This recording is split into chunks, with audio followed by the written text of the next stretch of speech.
Hello there guys, welcome back to Younes Talks Football, welcome back to a brand new video. I hope all of you are doing well today. We've got quite a few to get through today in terms of what's been going on, and I don't want to focus too much on the whole ownership scenario. Other things have happened, so I think it's only right that we give our time and attention to those things, especially one in particular, and it's about a certain player who, weirdly enough, during this international break, or I say weirdly enough, has been scoring goals. Shouldn't be so weird because he does actually normally score for Germany, but at Chelsea he can't hit a barn door.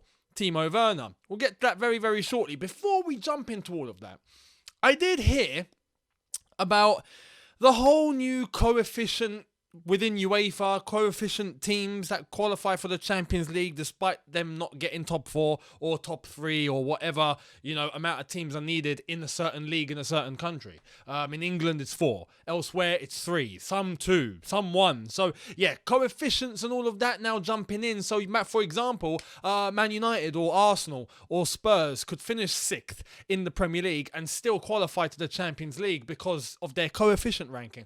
That I've heard about.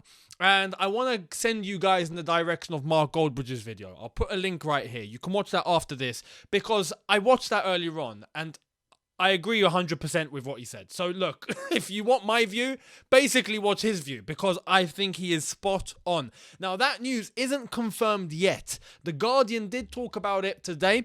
And they did say that it's currently in a stage where clubs are being notified and are being asked, and it's looking like the clubs are going to be agreeing with it. It's looking like. Now, yeah, we'll have to wait and see. I think they are going to agree to it because UEFA, and money and all of that. But personally, I'm against it, just like he was. If you want, check out his view because it's very, very identical to mine. So yeah, you'll know how I feel after watching his. Now, let's get into what I'm going to be discussing in today's video. Starting off with Timo Werner. He had a few words to say after he scored against Israel earlier, during this international break. And what he said was a little bit like, interesting. Let's check what he said out. Here it is. Timo Werner after scoring versus Israel. There are differences in the style of play between football at Chelsea and here. Maybe the one at the national team suits me better. Here I always have scoring chances. I can score goals. I feel very comfortable here. I'm going to be honest. Here. Yeah. He's not wrong. I think a lot of people are reading this and going, yeah, he's wrong because I know what you guys are feeling and thinking. I get it. What he's actually saying, though, isn't false. He does get chances, and he does put it away. But do you want to know why he puts it away and he can't put them away here at Chelsea? Don't say that he doesn't get chances at Chelsea. This is where I will differ with him. If he wants to say that he gets chances for Germany, but he doesn't get chances for Chelsea, no. He gets chances for Germany and he puts them away. He gets chances for Chelsea and he doesn't put them away. Now, the one thing why I think a lot of people cut some slack with him is because he's just a nice guy. Overall, his mood and what he brings, and he doesn't complain, he just gets on with it. This is the first time that we're actually seeing him be a little critical of the way that he is used or the way that he plays at Chelsea compared to international level. Let me put it in very, very simple layman's terms, yeah? The Premier League is too quick for him. That's it. That's it. He plays for Germany. He plays against all these sorts of teams. He plays in a way where an authentic German way against an opposition that aren't quite as robust defensively. You know where Timo Werner struggles. Timo Werner struggles against a team that will pack out the box and defend, and you ain't getting through. You're Burnleys. Sometimes your teams like your Southamptons or, a Leicester when they were actually solid defensively. This season they've gone all over the place. I don't know what's wrong with them. But you know what I mean. The game is a lot quick here. It's a lot more defensive and it's a lot more physical. And you have teams in this league that are happy to play with a low block and a very low defensive line. Timo Werner he can't function when he's coming against that. He can't. When he's playing for Germany, though, he's not playing England every single game, is he? England would happily do that. But name me one country that will just sit back and just defend proper 4-4-2 type Burnley football. No, it doesn't happen. So obviously he's going to come up against opposition that are open, that leave space, that aren't as quick, that are fairly slow. That's where Timo thrives. And of course, he's going to be coming up against those sort of teams. We'll see what he does at the World Cup. Because Germany have qualified to the World Cup. Timo Werner, I think, will be in the squad for that, for sure. Especially if he's scoring for Germany. But we'll see what he does there if they come up against top opposition, the best. What I do want to highlight, just to back up my view here, if he's saying that, he's scoring goals for Germany, he's not scoring goals for Chelsea, the style maybe suits him better at Germany, it doesn't suit him much at Chelsea, well, okay, how come Kai Havertz keeps putting his chances away then? And he's doing it for country and for club. Here's the reality of the situation. Timo Werner is not good enough. For Chelsea. I stress, for Chelsea. Put him in the Bundesliga, he will get you 35 goals a season. He would. He just would. He will not do it in the Premier League. And I think we can all come to terms with that. Whereas Kai Havertz seems to be showing that he has a lot more in his artillery than Timo Werner. And that is why right now we are seeing Kai Havertz score for Chelsea on a consistent basis. We're not seeing Timo do that. We're seeing Kai Havertz score for Germany, but we're seeing Timo Werner score for Germany. That shows you the level. So, yeah, for me, it's not something to be concerned about. I think Timo's correct in what he says, but the way that he's gone about it, I think has got a lot of people to misunderstand it. The truth of the matter is, Timo Werner is correct in saying that the style, maybe it's not his style at Chelsea. That is just because he can't handle it. He's just not good enough for it. Simple as that. Whereas at Germany, that is his level. And playing against an opposition with a high line, with space, that aren't as quick. Of course, that is where he thrives. So, and that's where he has the advantage. So, there we go. Kai Havertz, though, banging it. Now, going on to the ownership news very, very briefly. I do want to give you guys some information because it's come out. Check this out about Todd Boehly. Todd Boehly, for his own part, has been likened by one ally to the boardroom equivalent of Chelsea's Thiago Silva, arguing that he is always 2 or 3 steps ahead of the competition. Goes on to say Boehly is among those who believe football is only part of the way through a revolution using data to enhance recruitment and performance. Well, one thing that we can gather from that for sure, if he's all about data, let me tell you now, Thomas Tuchel will get along with him very well. Because Thomas Tuchel's team and his management and his assistants, they thrive on data. It's not the, all and end all, but data is used. So if Todd Boehly is about that life, he's going to get along with Thomas Tuchel very well. But this whole thing about Todd Boehly has been likened by one ally to the boardroom equivalent of Chelsea's Thiago Silva. What does that mean? I can't understand that. Has been likened by one ally to the boardroom equivalent of Chelsea's Thiago Silva. I don't get that. But anyway, the thing is apparently he's 2 or 3 steps ahead of the competition. That's all I want to know. Fantastic. It's looking like Todd Boehly is on very, very good course to become the new Chelsea owner. So, moving on. More news, this time about tickets. Check this out. Chelsea are facing complications in selling tickets to supporters with American Express still freezing ties with the club. As it stands, fans can only register MasterCard or Visa cards to their account for purchases. This shouldn't really be much of a concern. Do we have that many rich supporters that all of them have American Express or something? What's going on? Forget American Express. Jump on the Visa or the MasterCard, you get yourself a ticket, man, honestly. I've already seen tons of places here where American Express doesn't function. I don't know why people get American Express. It just doesn't make any sense to me. I don't get it. Get yourself a Visa card or a MasterCard, you'll be sorted for anything. The amount of times I've gone into places and I've seen someone next to me go, do you take American Express? Do you take Amex? Do you take Amex? Whoever pronounces it whatever way they want to. How many times have I heard, no, we don't, I'm afraid, sorry. Just don't get it. I just don't get it. Anyway, that's the latest. If you want a ticket, you're going to need Visa or MasterCard. Or I guess you can just rock up to the bridge and give cash. Keep using cash. That's the moral of the story. Anyway, one more to do with Martin Broughton and the latest with him. Here it is. Martin Broughton is leading a consortium of global backers to buy Chelsea FC. He has promised funds to keep Chelsea competing at the top and has vowed to put fans at the heart of decision making. Let me tell you something about this, yeah.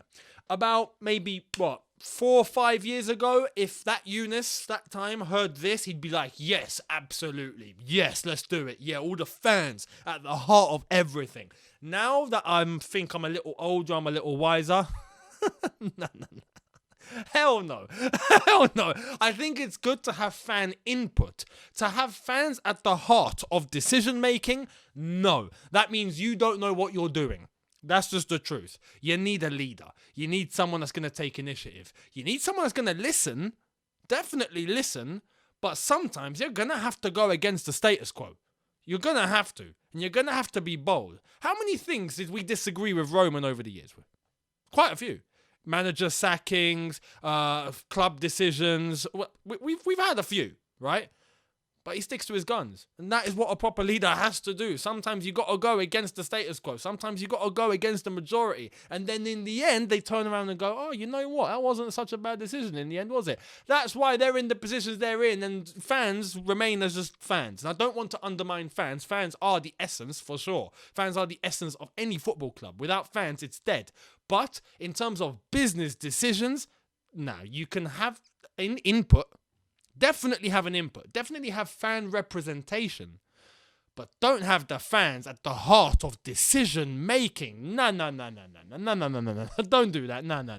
If not, you're gonna get, I don't know, you're gonna get some Mason Mount Twitter account who's gonna be, at the forefront of making decisions. Or you're gonna get some Callum Hudson-Odoi stan. Or you're gonna get, I don't know, a someone who bigs up Lukaku left, right, and centre. Or I don't know. You're just gonna get all sorts of fans are gonna put their views across on social media, and that will gain traction for all the wrong reasons. And then all of a sudden people think that's what the fans want. No, that's not how it works. But that's the latest with Martin Broughton.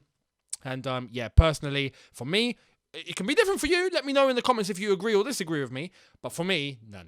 Fan representation, fan input, yes. Fans at the heart of decision making, no. You're meant to be running the club, mate. We're meant to do it your way. So, yeah. Anyway, let's see what happens. Now, this is a very interesting transfer piece of news. Transfer. Let's see if we can get transfers done. Hopefully this ownership thing will be sorted very soon. That way we can, get our sanctions lifted. Please, Boris, thank you. But this is a very interesting link. And I want to get your thoughts on it. So here it is. Check this out. Chelsea target Marquinhos is no closer to PSG contract extension agreement, which could throw his future into doubt as his current contract runs out in 2024. That's from L'Equipe in France. PSG right now are just a mess. An absolute mess. You've got the chairman who went and kicked off in the dressing room and started throwing things and punching things. You've got Leonardo, the director, who's going to be walking out the club, apparently. You've got Poch, who's on the brink of getting sacked anyway. Or if the leadership leaves, he might stay about, but I don't think he wants to, so he might leave. You've got Mbappe, who's off to Real Madrid. You've got Neymar, who's unhappy. You've got Messi getting booed. That club is in turmoil. And it proves to you that money doesn't buy success, people. You have to put the work in. And this is why I laugh when people, laugh at Chelsea and go, "Oh, money made you. Money made." No. Wise business decisions made Chelsea. Yes, with the support of money. But PSG are absolutely minted, and look at the state of them. Goes to show you, money is a tool, yes, but you got to use it correctly. And I think Chelsea, even Manchester City, have used it correctly. PSG have not used it correctly. But Marquinhos, I tell you what. Marquinhos and Thiago Silva, remontada at Chelsea. Oh my God, that would be outrageous. It would be outrageous. Now, I want to say we're not, lacking centre-backs.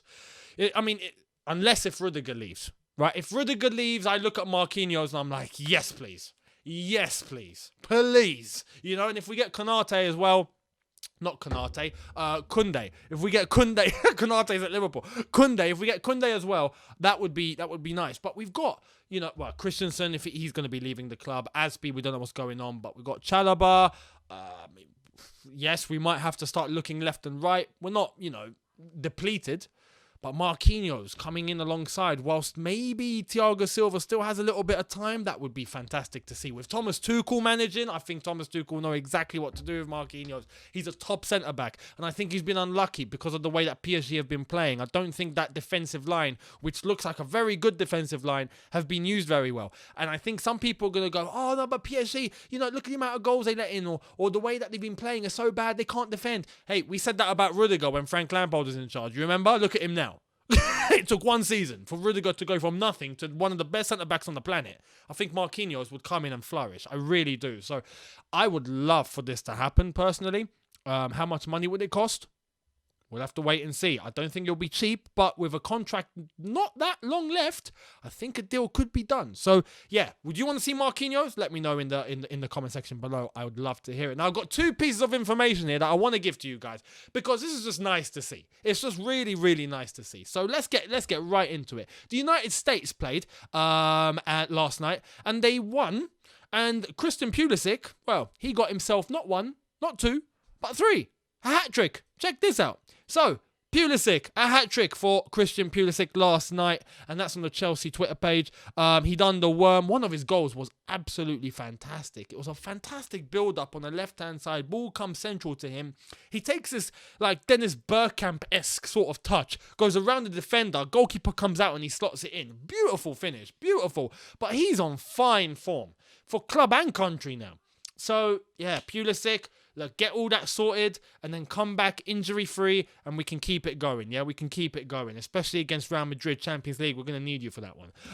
But also, I want to say congrats to Canada. Canada have qualified to the World Cup 2022. It's been 36 years since Canada last qualified. 1986, I think, was the last time. So, yeah, congrats to Canada. I just wanted to put that there because we don't normally see Canada. It's normally just the US going on their own. But if the US make it, they might have to share the same plane.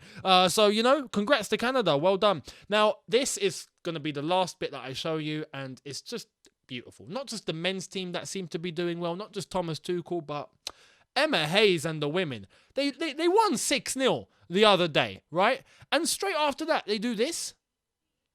9-0 against Leicester. 9-0. Unbelievable. In 2 games, they've scored 15 goals and conceded none. We praise Thomas Tuchel and we give all the plaudits to Thomas Tuchel. But Emma Hayes, oh my God, Emma Hayes. And in that 9-0, Lauren James, Reece James's sister, was on the score sheet and got her first goal for Chelsea Football Club. So, everything's just nice at Chelsea right now for men and women. Despite the turmoil, despite the sanctions, despite everyone trying to hold us back, we keep winning and we keep flourishing for both men and women. And I bet the academy are doing the same somewhere. I haven't checked, but they're probably doing the same. So congrats to Chelsea women. You girls are absolutely smashing it right now. And the men are the men and they're doing what they normally do anyway. So fantastic on both fronts. Very happy for the whole club. But there we are, people. Let me know what you think in the comment section below. I'd love to get your thoughts on everything that I've discussed today. Let me know. I'd love to hear it. Thank you very, very much. Hit that subscribe button now if you haven't already. If you are new, hit that notification bell to be notified once I've uploaded. Smash the like button if you've enjoyed this. And I'll see you tomorrow for a brand new one. Have a good one, people. See you tomorrow. Take care and peace.